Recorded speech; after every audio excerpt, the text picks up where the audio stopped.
नमस्कार, बहुत स्वागत है आप सभी का। आप देख रहे हैं आपकी बात मध्य प्रदेश और मैं हूं अभिलाष मिश्रा। महाकुंभ अब समापन की तरफ है, लेकिन इस पर सियासत खत्म नहीं हो रही है। बागेश्वर धाम में पीएम मोदी ने महाकुंभ को लेकर टिप्पणी पर विपक्ष के नेताओं पर तंज कसा तो दिग्विजय सिंह ने भी पलटवार किया। सनातन के नाम पर राजनीति करने को उन्होंने गलत ठहरा दिया। दरअसल कांग्रेस के नेताओं ने पहले बयान दिया था कि कुंभ में बीजेपी वाले पाप धोने जा रहे हैं, लेकिन अब कांग्रेस के भी कई नेताओं ने महाकुंभ में आस्था की डुबकी लगाई, जिसके बाद बीजेपी कांग्रेस पर हमलावर है। और उधर पीएम मोदी गुलाम वाली सोच से निकलने की सलाह दे रहे हैं। वो कह रहे हैं जो हमारे सनातन को, हमारे धर्म को और महाकुंभ को भला बुरा कहते हैं, वो गुलाम सोच वाले लोग हैं और देश को एक होते देखना नहीं चाहते, देश को बांटने वाली जो विचारधारा है उसके साथ हैं। तो क्या वाकई में सनातन और महाकुंभ को जो का विरोध करना देश को तोड़ने की कोशिश के तौर पर देखा जाना चाहिए, या फिर बीजेपी और कांग्रेस में सियासत सिर्फ अपना एजेंडा सेट करने के लिए हो रही है? इसी मुद्दे पर करते हैं आज आपकी बात।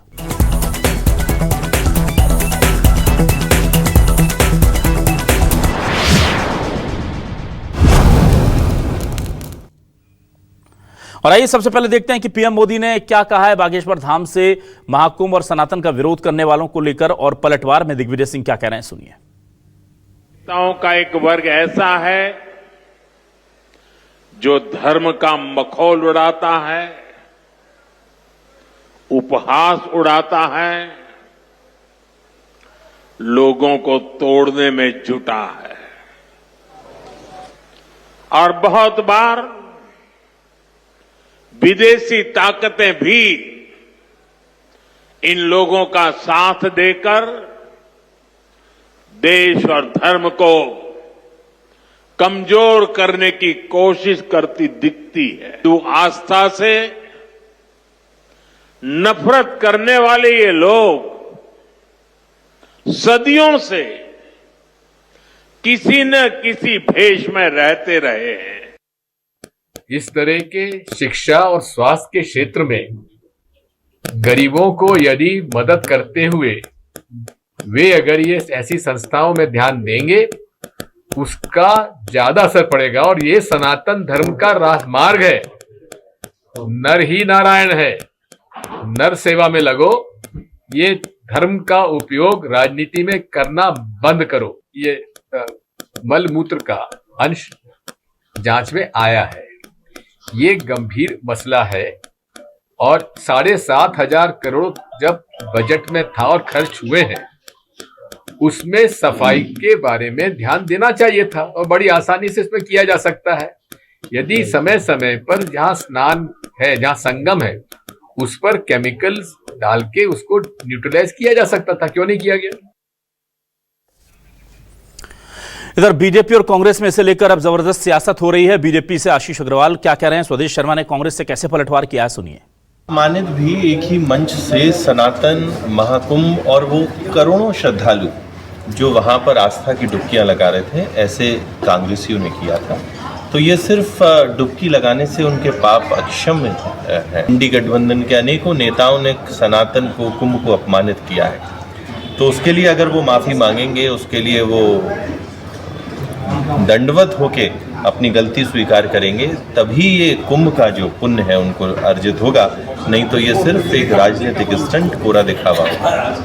जो भारतीय जनता पार्टी के लोग इस तरह की बात कर रहे हैं, तो क्या वो शंकराचार्य हैं, क्या वो धर्मगुरु हैं, क्या वो सनातन के ठेकेदार हैं? अरे सनातन हमारे रगों में रचा बसा है और हम उस पार्टी के लीडर हैं, उस पार्टी के कार्यकर्ता हैं जो सभी धर्मों का आदर करती है, सम्मान करती है। डुबकी लगाई जाती है, आस्था की डुबकी है महाकुंभ में। और आस्था में पूरी तरह सनातन धर्म के प्रति आस्था है और महाकुंभ के प्रति आस्था है।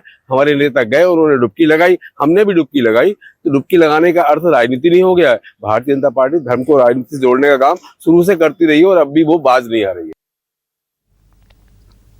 और आइए देखते हैं हमारे आज के सवाल क्या है। सवाल लेकर आ रहे हैं आपके सामने। हमारे सवाल ये रहे, महाकुंभ और सनातन पर पीएम मोदी का साफ संदेश, देश को बांटने वालों को है एकता और धर्म से द्वेष। कांग्रेसियों ने महाकुंभ में जाकर स्नान किया, दिग्विजय ने पानी की स्वच्छता पर सवाल उठा दिया। पहले कांग्रेस बोली बीजेपी नेताओं ने पाप धो लिए, अब बीजेपी ने वही आरोप रिपीट किए। एमपी में महाकुंभ पर जमकर सियासत, सनातन के नाम पर एजेंडा चमकाने की कसरत। कैसे इस तरह से देखा जाए, या जो बातें कही जा रही हैं बीजेपी की तरफ से वो भी सही हैं और जो कांग्रेस आरोप लगा रही वो भी सही है। इसी पर बातचीत करने के लिए मेरे साथ कुछ खास मेहमान जुड़ रहे हैं। आज हमारे साथ बीजेपी से वरिष्ठ नेत्री प्रवक्ता वाणी अहलुवालिया जी जुड़ गई हैं। वाणी जी, बहुत स्वागत करता हूं आपका। मेरे साथ कांग्रेस से वरिष्ठ नेता प्रवक्ता संतोष गौतम साहब जुड़ गए हैं। संतोष जी, बहुत स्वागत है आपका भी। वरिष्ठ पत्रकार के तौर पर देशदीप सक्सेना जी ने हमें ज्वाइन किया, उनका भी बहुत स्वागत करता हूं। और डॉक्टर जयवीर भारद्वाज, राष्ट्रीय उपाध्यक्ष हिंदू महासभा, हमारे साथ जुड़ गए हैं, उनका भी मैं बहुत स्वागत करता हूं। सबसे पहले मैं संतोष गौतम जी आपके पास आता हूं। संतोष जी, देखिए, पीएम मोदी ने न सिर्फ कल ये आरोप लगाया था बागेश्वर धाम से, बल्कि आज भी वो लगातार ये कह रहे हैं कि महाकुंभ को गाली देने वालों को या उनके उसमें कमियां निकालने वालों को लोग छोड़ेंगे नहीं, देश माफ कभी नहीं करेगा। और वो कह रहे हैं कि धर्म और हिंदू आस्था पर चोट पहुंचाने की कोशिशें सदियों से होती रही हैं। विदेशी ताकतों के साथ मिलकर देश और धर्म को कमजोर किया जा रहा है। देखिए, नरेंद्र मोदी जी ने ये नहीं कहा कि नेहरू जी की गलती है इस महाकुंभ के अंदर जो लोगों की डेथ हुई है, जो लोग भगदड़ में मरे हैं, तो यही कांग्रेस पर उनकी मेहरबानी है। वो ये भी कह सकते थे कि नेहरू जी के कारण दिल्ली में भगदड़ मची स्टेशन पर और लोगों की मृत्यु हुई है। जो सैकड़ों हजारों लोगों की मृत्यु वहां महाकुंभ में हुई और जिसको छिपाने का प्रयास किया गया, लाशों को बहाने के आरोप लगाए हैं परिजनों ने, और जिनके वीडियो जारी हुए हैं जो कह रहे हैं कि हमारे घर के परिजन हमें मिल नहीं रहे और प्रशासन ने मामले को दबाने की कोशिश की है। तो इन सब बातों को दबाने के लिए अगर नरेंद्र मोदी जी कांग्रेस पर पलटवार करने की कोशिश कर रहे हैं, तो ये उस नाकाम प्रधानमंत्री का एक जिसको कहते हैं बहानेबाजी है, जो कुंभ के आयोजन को ठीक से नहीं कर पाया। जो डबल इंजन की सरकार बनती थी, जो केंद्र और उत्तर प्रदेश की जो सरकार है, उसने महाकुंभ में जिस प्रकार से अनियमितताएं, अव्यवस्थाएं की हैं, आपने देखा कि वहां पर जो जल है उसकी भी शुद्धता का मापक उतना नहीं निकला है जितना कि होना चाहिए। तो निश्चित रूप से अगर श्रद्धालु वहां पर श्रद्धा से डुबकी लगा रहे हैं, इसका मतलब ये नहीं है कि सरकार को क्लीन चिट मिल गई और उसने सारे इंतजाम बहुत अच्छे किए हैं। तो सरकार की जो गलतियां हैं उन पर प्रश्न चिन्ह उठाना भी विपक्ष का काम है, और श्रद्धा के नाम पर वो जनता को बरगला नहीं सकते। हमारे नेताओं की श्रद्धा थी, उन्होंने कुंभ में डुबकियां लगाई हैं, और इसके लिए भारतीय जनता पार्टी और आरएसएस के किसी प्रमाण पत्र की हमें कोई आवश्यकता नहीं है। जी, वाणी जी आपके पास आता हूं। वाणी जी, देखिए, ये बात सही है कि सबसे बड़ा आयोजन है, ये बात सही है कि धर्म आस्था का आयोजन है, और ये बात भी सही है कि बीजेपी की सरकारों से पहले भी कुंभ को आस्था के साथ लोग मनाते रहे हैं। इस बार रूप बड़ा है, ये बात कोई भी इसको इनकार नहीं करेगा। पर यह बात भी उतनी ही सही है कि पानी में गंदगी अगर है, वहां लोग जो गए वो भी बता रहे हैं कि बहुत गंदा पानी था, तो उसके लिए 7,500 करोड़ का पूरा एक बजट था, उसमें सफाई के लिए भी बाकायदा बजट था, वो शायद उस ढंग से वहां पर काम नहीं हो पाया। ये आरोप दिग्विजय सिंह लगा रहे हैं। और भगदड़ को लेकर के बात हो, रेलवे की अव्यवस्थाओं को लेकर के बात हो, उसको लेकर के वो कह रहे हैं कि जब हम प्रैक्टिकल बात करते हैं कि भाई पानी साफ क्यों नहीं है, भाई भगदड़ में लोग मर कैसे गए, भगदड़ कैसे हो गई, ट्रेनों में रिजर्वेशन क्यों नहीं मिल रहा है, ट्रेनों में इतनी अव्यवस्थाएं क्यों हैं, तो वो कह देते हैं हम धर्म विरोधी हैं। क्या कहेंगे आप? सबसे पहले तो आपके दर्शकों को नमस्कार करूंगी, और मेरे साथ जो वरिष्ठ जन इस डिस्कशन में हैं, आप सबको भी प्रणाम करती हूँ। देखिए, अगर दिग्विजय सिंह जितने वरिष्ठ नेता अगर इस तर्ज पर बयान देंगे तो मैं बोलूँगी काफ़ी दुर्भाग्यपूर्ण है, क्योंकि ये भ्रमित करने वाले बयान हैं, ये छवि बिगाड़ने की कोशिश करने वाले बयान है। आज जो हमने कुंभ मेले में वहां पर प्रतिदिन कम से कम 20 से 30 गुना ज्यादा आबादी, वहां स्थायी जितनी भी आबादी हो, तो जो लोग जाकर 24, 36, 48 घंटे रुकते हैं कुंभ का लाभ लेने के लिए, कम से कम 20 से 30 गुना है। और उसके लिए यूपी सरकार इस कुंभ के आयोजन के कई हफ्ते पहले से तैयारी कर रही थी। आपको मैं ये भी बता दूं कि वहां पर लगभग 12,000 fibre reinforced toilets, 16,100 steel reinforced, steel fabricated, और लगभग 20,000 कम्युनिटी बेस्ड टॉयलेट्स थी। इसके अलावा जो वेस्ट मैनेजमेंट का प्रोटोकॉल था, उसमें फ्लोटर्स निकालने के लिए कुछ मशीनें का उपयोग, जो हम देखते आए हैं टीवी चैनल्स के भी माध्यम से, जो सेवा दूत थे, जो वॉलंटियर्स हैं, वो सक्रिय थे वहां पे। जो टेम्पररी ड्रेनेज मैकेनिज्म है ताकि ग्रे वाटर को सीवेज ट्रीटमेंट प्लांट्स तक लेके जाया जा सके, वो था। प्लास्टिक फ्री जोन्स थे, साथ साथ में एक बहुत special hybrid granular sequencing batch reactor, यानी कि जो हमारे मनुष्य के जो वेस्ट होते हैं और जो ग्रे वाटर होता है उसकी साफ करने की योजना। और जो सबसे महत्वपूर्ण है, जिसके ऊपर टिप्पणी हो रही है, घाट्स पर रैंडमली पानी और सफाई की टेस्टिंग हो रही थी और वाटर क्वालिटी इंडेक्स भी नापा जा रहा था, और इसके ऊपर निगरानी और नियंत्रण था। पर अगर हम ये बोले कि सरकार की नाकामी थी, तो लगभग 60 करोड़ लोग वहां डुबकी लगा चुके हैं। आस्था का जो केंद्र बना हुआ था प्रयागराज, उसमें साक्षात रहे हैं। और मुझे ऐसा लगता है कि कांग्रेस और ये पार्टीज को अब इस मूवमेंट से, इस सनातन के एक बहुत भारी भरकम मूवमेंट से भय लगने लगा है, क्योंकि इन्होंने देखा है कि सनातन के पक्ष में अब एकता जुड़ रही है। ये देश अनेकता में एक है। ये देश को विभाजन करने वाली शक्तियों के भ्रमित बयानों से कोई फर्क नहीं पड़ रहा। ठीक, चलिए मैं आ जाता हूं जल्दी से। डॉक्टर जयवीर भारद्वाज जी, आपसे जानना चाहूंगा, एक तरफ तो महाकुंभ का मिला है, आस्था की परम पराकाष्ठा हम उसको कह सकते हैं, और दूसरी तरफ भगदड़, अव्यवस्था, धक्का मुक्की, दुर्घटनाएं और साथ ही साथ गंदा पानी, ये हैं। दोनों के अपने अपने पक्ष हैं। आप किस तरफ हैं सर? आप केवल कहते हैं ना कि सारा अच्छा अच्छा देखना है, हमको बाकी चीजें नहीं देखनी, छोटी मोटी गड़बड़ी है, या आप कांग्रेस की तरफ हैं कि हमको उन चीजों पर फोकस करना है जो कमियां रह गई? कहां हैं आप? देखिए, भगवान का गंगा जी का स्नान महाकुंभ में 60 करोड़ लोगों की संख्या में करना ये सिद्ध करता है कि आने वाला समय भारत में हिंदू राष्ट्र का समय होगा। और जिस तरीके से महाकुंभ में व्यवस्थाएं बहुत अच्छी की गई और उस व्यवस्थाओं के द्वारा जो है पूरा देश आज जो है उस गंगा जी के प्रति अपना नमन कर रहा है, जय जय गंगेकार कर रहा है, इससे सिद्ध होता है कि जो राजनीति कर रहे हैं इस पर उनको अपने अंतर्कलह पर जागना चाहिए। दिग्विजय सिंह जी जो हमारे देश के नेता कहलाते हैं, कांग्रेस उनकी वजह से ही लुप्त हुई है। जे ऐसे बयानों से ही कांग्रेस का पतन हुआ है और पतन की तरफ जा रही है। आज कांग्रेस के वरिष्ठ नेता क्यों छोड़ छोड़ के भग रहे हैं? शशि थरूर जैसे व्यक्ति ने कह दिया कि मेरी उपेक्षा हो रही है, मैं कांग्रेस छोड़ना चाहता हूं। तो ये सारी की सारी व्यवस्थाएं इन्हीं के ऊपर चल रही हैं। जब आप किसी चीज को कर नहीं पाए, किसी चीज की व्यवस्था अच्छी नहीं हो पाई आपसे, और कोई दूसरी सरकार ने व्यवस्था कर दी, और वो व्यवस्था करने के साथ साथ पूरा देश एक उमड़ के गया, और इतनी सी दिनों के अंदर 60 करोड़ की संख्या, जो लगभग 60 करोड़ की संख्या वहां गई, अंदर इतनी व्यवस्थाएं करना हंसी खेल नहीं था। जो एक दूसरे पर आरोप प्रत्यारोप राजनीतिक कारणों से नहीं लगाने चाहिए। इसमें धार्मिक आस्थाओं के साथ खिलवाड़ यदि कांग्रेस करेगी तो निश्चित रूप से कांग्रेस आगामी चुनाव में भुगतान भुगतेगी। ठीक है डॉक्टर जयवीर भारद्वाज जी, बहुत बहुत शुक्रिया। अभी मैं आऊंगा आपके पास दोबारा। पहले मैं देशदीप सक्सेना जी से एक सवाल और ले लूं। सक्सेना जी, यहां पर महत्वपूर्ण सवाल यह है कि पीएम मोदी ने इशारों में विरोधियों पर तो निशाना साधा ही, उन्होंने एक साठगांठ की तरफ इशारा भी कर दिया कि विदेशी ताकतें जो हैं वो ऐसे लोगों के साथ मिलकर देश और धर्म को नीचा दिखाने की कोशिशें और तो कमजोर करने की कोशिशें बहुत सालों से करती रही हैं, हमेशा से करती रही हैं।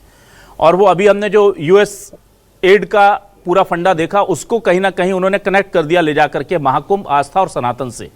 तो उनकी ये जो थ्योरी है ये कितनी सही है, और जनता के बीच में क्या वाकई में लोगों के मन में ये विचार जा रहा है कि अच्छा भाई ये विदेशों से पैसा आता है चुनाव को प्रभावित करने के लिए, और इस तरह का माइंडसेट डेवलप किया जाता है जो एंटी सनातन, एंटी हिंदू सेंटिमेंट को बढ़ाने के लिए विदेशी और यहां की कुछ पार्टियां लगी हुई हैं?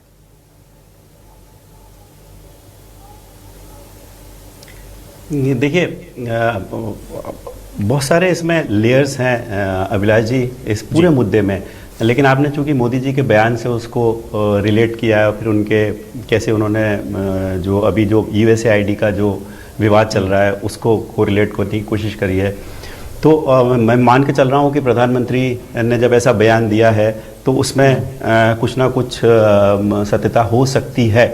लेकिन कुल मिला के ये सब एक राजनीतिक नैरेटिव है। देखिए, ये सब एक पॉलिटिकल नैरेटिव है, और एक मैं ऐसा मानता हूं कि एक बहुत पवित्र जो एक इवेंट है, जो एक संयोग है, 12 साल में एक बार आता है। अब तो ये कहा जा रहा है कि 144 साल वाला कुंभ है, महाकुंभ है, तो उसमें जो भी राजनीति हो रही है, ये मान के चलता हूं कि ये बहुत दुर्भाग्यपूर्ण है। ये पूरी राजनीति मैं जो मेन टॉपिक है उस पे आता हूँ कि जो पोल्यूशन है नदी का, ये जो पूरी कंट्रोवर्सी शुरू हुई वो नदी के उस एलिमेंट से हुई कि उसमें पानी आचमन लायक नहीं है। ये किसने कहा? ये कहा एक कॉन्स्टिट्यूशनल एजेंसी है, नेशनल ग्रीन ट्रिब्यूनल, जो कि सबसे बड़ी ग्रीन वॉच एजेंसी है देश की। उसने कहा, तो मैं मान के चल रहा हूँ कि बिल्कुल सही होगा जब उसने कहा है ग्रीन ट्रिब्यूनल ने। नेचुरली उनके पास रिपोर्ट्स होंगी, उनके एजेंसीज ने, जैसे अपना पॉल्यूशन कंट्रोल बोर्ड है मध्य प्रदेश का, वो लगातार नर्मदा नदी के पानी की मॉनिटरिंग करता है। अलग अलग जो नर्मदा नदी बहती है 1200 किलोमीटर में अपने अमरकंटक से शुरू होके भरूच में जब गिरती है समुद्र में, तो बहुत सारे पॉइंट्स हैं मध्य प्रदेश में जहाँ मध्य प्रदेश का पॉल्यूशन कंट्रोल बोर्ड उसके सैंपल्स लेता है। ऐसे ही गंगा के सैंपल्स भी लिए जाते हैं, अलग अलग एजेंसीज लेती हैं। जो राष्ट्रीय एजेंसी है, जैसे अपनी स्टेट एजेंसी है पॉल्यूशन कंट्रोल बोर्ड की, वैसे राष्ट्रीय एजेंसी है वो लेती है गंगा के। तो नेचुरली वो एक साइंटिफिक रिपोर्ट होगी और उसके आधार पे एनजीटी ने ये बयान दिया होगा जिसके चैलेंज किया जा रहा है जी। वो भी सच है एनजीटी, और जो लोग चैलेंज कर रहे हैं मैं आपको बताऊं वो भी सच है। उसका कारण है जो सैंपल लिए जाते हैं ज्यादातर, अगर आप नदी के बीचों बीच से सैंपल लोगे तो वो पानी की प्योरिटी कुछ हद तक अच्छी होगी। अगर आप कॉर्नर से लोगे, जो नदी जहां से बहती है, जहां तट रहता है, वहां सबसे ज्यादा पॉल्यूटेड होता है। और यही वो एक ट्रिक वाली स्थिति है कि जो ज्यादातर जो जनता नहा रही है, मैं भी वहां कुंभ गया था, वो कॉर्नर में नहा रही है, वो बैंक्स पे नहा रही है। एक सेग्रीगेट किया गया है, एक पीपे लगा के ब्लू कलर की एक आउटलाइन है, उसके इस तरफ लोग नहा रहे हैं। हमारे जो नेता लोग नहा रहे हैं, देखिए आप विजुअल्स देखिएगा बार बार, वो गहरे पानी में नहा रहे हैं, थोड़े कंपैरेटिवली गहरे पानी में नहा रहे हैं। वहाँ पानी की क्वालिटी नेचुरली अच्छी है, डेफिनेटली अच्छी है, जो मेरा एक्सपीरियंस है, जो मैंने नदियों को कवर किया है, पोल्यूशन लेवल को उनको कवर किया है। और जो कोने का हिस्सा है, मतलब जो साइड से बहता है, जो बैंक्स हैं, जो तटीय इलाका रहता है नदी का, वो डेफिनेटली पॉल्यूटेड है। एनजीटी भी अपनी जगह सही है, जो उनको लोग चैलेंज कर रहे हैं वो भी सही हैं। लेकिन सवाल यही है कि गंगा की सफाई का एक बड़ा प्रश्न आता है। देखिए गंगा एक्शन प्लान कितने सालों से चल रहा है कि गंगा की सफाई होनी चाहिए। बनारस नदी की क्या स्थिति है? पहाड़ तक तो नदी ठीक आती है, हरिद्वार तक नदी ठीक रहती है, और जैसे जैसे वो उन इलाकों में जाती है जहाँ पॉपुलेशन ज़्यादा है, बड़ी सिटीज़ से होकर गुजरती है, वहाँ नदी पॉल्यूटेड होती जा रही है। यमुना की हालत बहुत ख़राब है। देखिए अभी मैं हाल ही में मथुरा और वृंदावन में था, पूरे वृंदावन और मथुरा के नाले यमुना जी में गिर रहे हैं। यही यमुना आगे चल के उसमें मिलती है इलाहाबाद में, जिसको हम संगम नोज बोलते हैं। वो एक नाक की आकार का इलाका है जहाँ गंगा और यमुना का मिलन होता है। तो पॉल्यूटेड यमुना उसमें मिल रही है, ऊपर से भी पॉल्यूटेड पानी आ रहा है, करोड़ों लोग नहा रहे हैं, तो पानी कैसे साफ रह सकता है? ये तो खैर बड़ा सवाल है बिल्कुल, लेकिन इस पर जो सियासत हो रही है उस पर वापस आता हूं मैं। संतोष गौतम जी, देखिए पाप धोने गए हैं, इस तरह की बात कही जा रही थी कांग्रेसियों की तरफ से भी। जब छत्तीसगढ़ की कैबिनेट गई थी तो जीतू पटवारी जी कह रहे थे अच्छा है पाप धोने गए हैं। अब आज आपके मंत्री लोग गए हैं तो इधर से बीजेपी भी वही कह रही है। हालांकि ये बात गलत कोई नहीं है, तकनीकी तौर पर पाप धोने ही जाते हैं कुंभ में स्नान करने या हम पवित्र नदियों में स्नान करने कि हमारी जो बुराइयां हैं, जो हमसे गलतियां हो गई, उसे भगवान माफ कर दे। लेकिन जब आप ही लोगों को जाना भी था तो इस तरह के बयान देते क्यों हैं? क्या मजा आता है क्या कि पाप धोने गए हैं, पहले कह दिया और फिर अब आपके दिग्विजय जी चले गए, उमंग सिंगार जी चले गए, तमाम लोग जाकर के आ रहे हैं कुछ?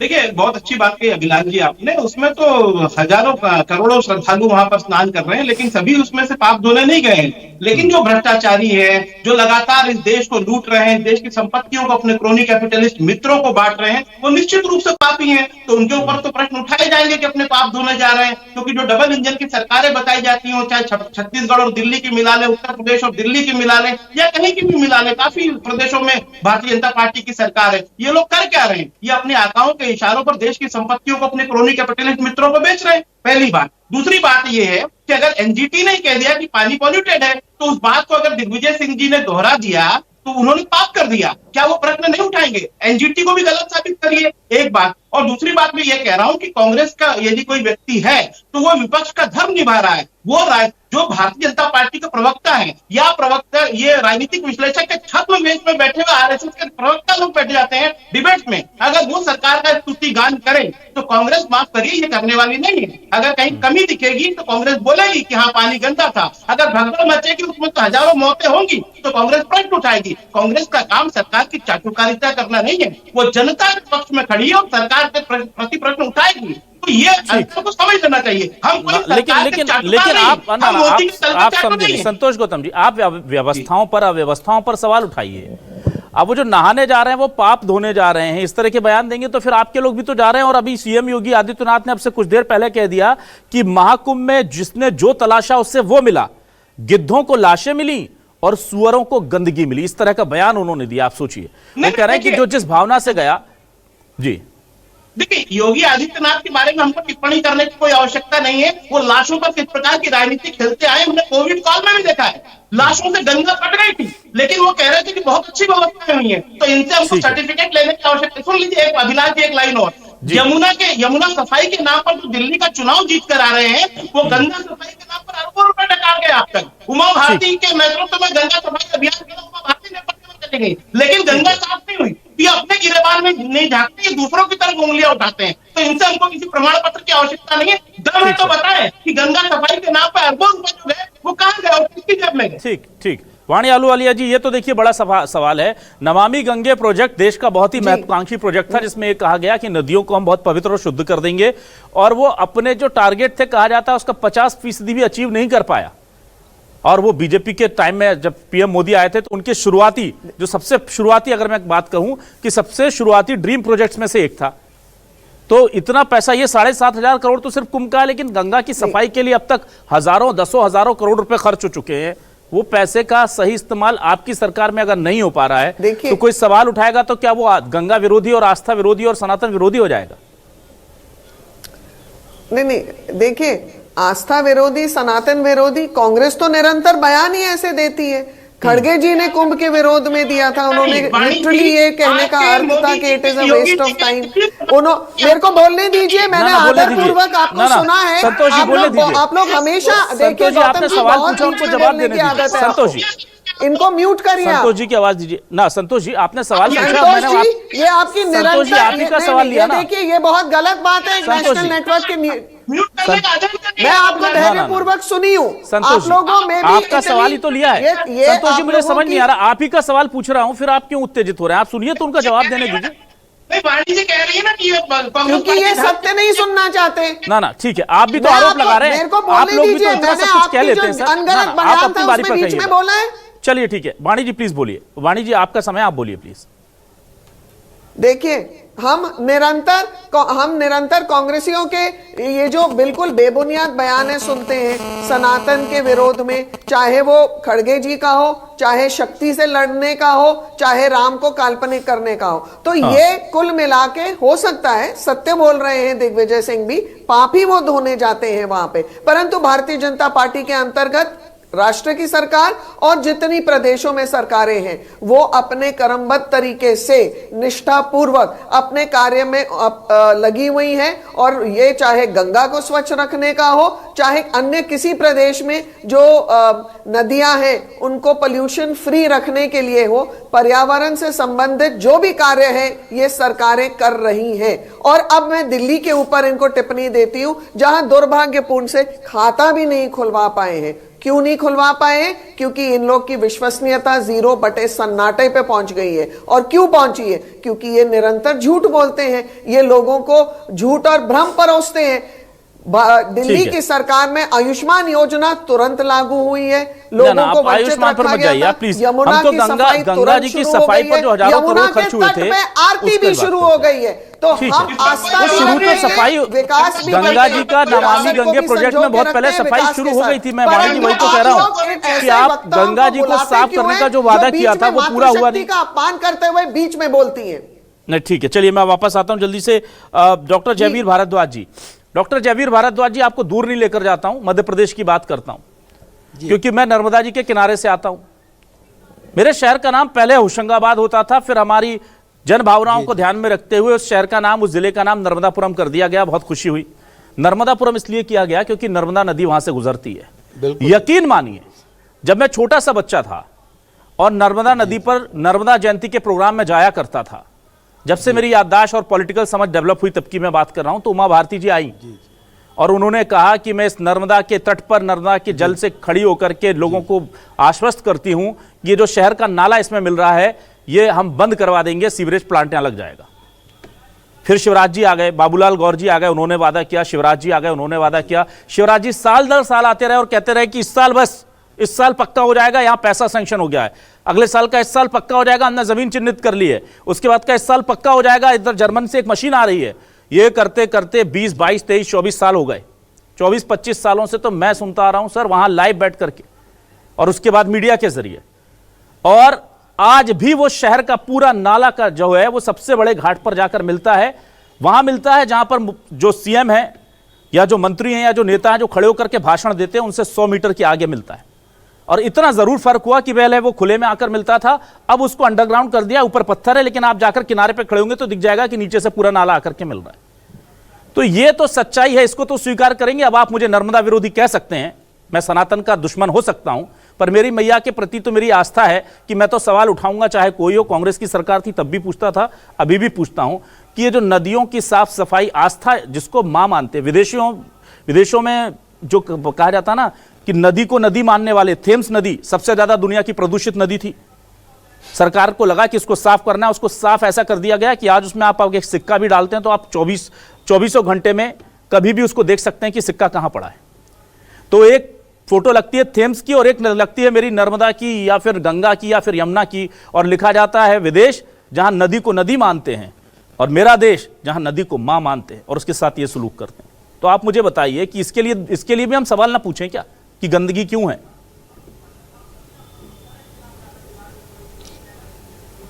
नहीं, ये कार्य तो निश्चित रूप से होना चाहिए। यदि आज जागरूकता नहीं आएगी तो ये सत्ताधारी दल जो है उस चीज़ को करेंगे नहीं। निश्चित रूप से वोट लेने के लिए जिस प्रकार से सत्ताधारी लोगों के द्वारा जो है अपने तरह तरह की बातें करके, गुमराह करके, भ्रमित करके जो है हिंदू भावनाओं के साथ, सनातन की भावनाओं के साथ खिलवाड़ जो करता है, उसे भगवान ईश्वर स्वयं दंड देता है। और यदि नर्मदा नदी का जल आज स्वच्छ नहीं हुआ तो इसके पीछे उनकी असफलता है। उनको निश्चित रूप से जो है इस चीज़ को करना चाहिए था। और नर्मदा नदी के प्रति मध्य प्रदेश की जनता ही नहीं, पूरे देश की जनता नमन करती है, उन्हें अपनी आस्था का प्रतीक मानती है।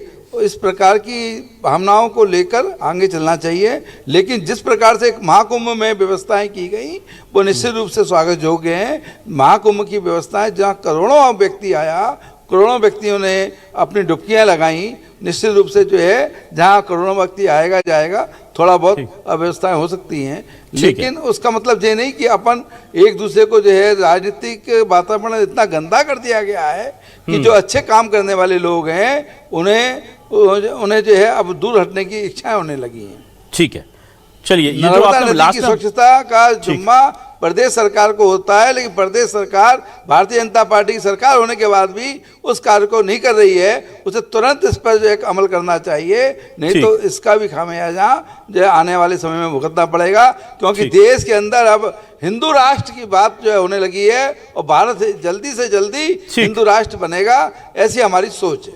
देशदीप सक्सेना जी, देखिए जो बात कही कि इस पर सियासत बहुत होने लगी है। अगर बीजेपी का, कांग्रेस का कोई चला गया तो बीजेपी तंज कस रही है कि अब देखिए पाप धोने जा रहे हैं। बीजेपी का कोई आदमी जा रहा तो कांग्रेस तंज कस देती है। तो आस्था को सियासत में इतना गड़बड़ गोलमोल कर लिया है कि समझ ही नहीं आता कि हम कब आस्था की बात कर रहे हैं और कब हम सियासी एजेंडा सेट करने लग जाते हैं जाने अनजाने में। क्या इसमें अब थोड़ा सा क्लैरिटी लाने की जरूरत है? हर चीज को आस्था से नहीं जोड़ना चाहिए सियासत में, क्या ये जरूरी है? बिल्कुल बिल्कुल सही कहा आपने। और खासतौर से ऐसे मुद्दे, देखिए बिल्कुल जीवनदायिनी, नर्मदा को बोलते हैं लाइफलाइन है मध्य प्रदेश की। गंगा तो मतलब उस पे बात करना मतलब सूरज को रोशनी दिखाना समान होगा। आपने केवल नर्मदा में नर्मदापुरम का बात करी, मैं तो बोल रहा हूँ जब अमरकंटक से शुरू होती है और भरूच में जब उसमें गिरती है तो 66 ऐसे शहर हैं और मुझे नहीं लगता कि कहीं भी सीवेज ट्रीटमेंट प्लांट बनाओ, सारा मलमूत्र नर्मदा में जा रहा है, सीधा जा रहा है। दूसरी हमारे चित्रकूट की जो नदी है मंदाकिनी, पूरी काली नदी हो गई है। आपका कहना सही है कि सियासत को अलग रखना चाहिए, असल मुद्दों को अलग रखना चाहिए। बार बार हमने आपके इस प्लेटफॉर्म पर ये बात कही है कि पॉलिटिक्स को हर जगह नहीं लाना चाहिए और कम से कम नदी का जो प्रदूषण की बात है वहाँ तो नेताओं को मतलब एकमत्य होना चाहिए कि नदी की सफाई होनी चाहिए, तो नदी की सफाई हो पाएगी मेरे ख्याल से। अभी भरद्वाज जी ने अपने वक्तव्य में एक बड़ी अच्छी बात करी कि राजनीति को भी प्रदूषित कर दिया गया है। भाई नदी तो प्रदूषित थी, राजनीति को भी कर दिया गया है। कम से कम राजनीतिक एक बात तो मतेक की हो, यहाँ तो प्रदूषण ना फैलाएं अपने विचारों का, और नदी के प्रदूषण को खत्म करने की बात करें। मेरे ख्याल से इसमें हम सबका कल्याण होगा। बिल्कुल। तो ये सियासत का वो दौर है जिसमें हम उम्मीद नहीं कर सकते, वाणी जी माफी चाहूंगा, हम लोग ऑलरेडी ओवरशूट हो गए हैं, जिसमें हम बीजेपी से ये उम्मीद नहीं कर सकते कि बीजेपी जब महाकुंभ का महाक्रेडिट लेने जाए तो वो ये भी कहे कि हाँ हमसे कुछ चूक हुई है, हमसे भगदड़ हम मैनेज नहीं कर पाए, भीड़ हमने उस तरह से व्यवस्था की थी उससे ज्यादा आई, पर हमको हमारा काम था हम कर लेते, प्रदूषण को हम नियंत्रित नहीं कर पाए। ये इतनी हिम्मत साफ गोई की उम्मीद करना अभी तो शायद मुझे लगता है ज्यादा जाती होगी।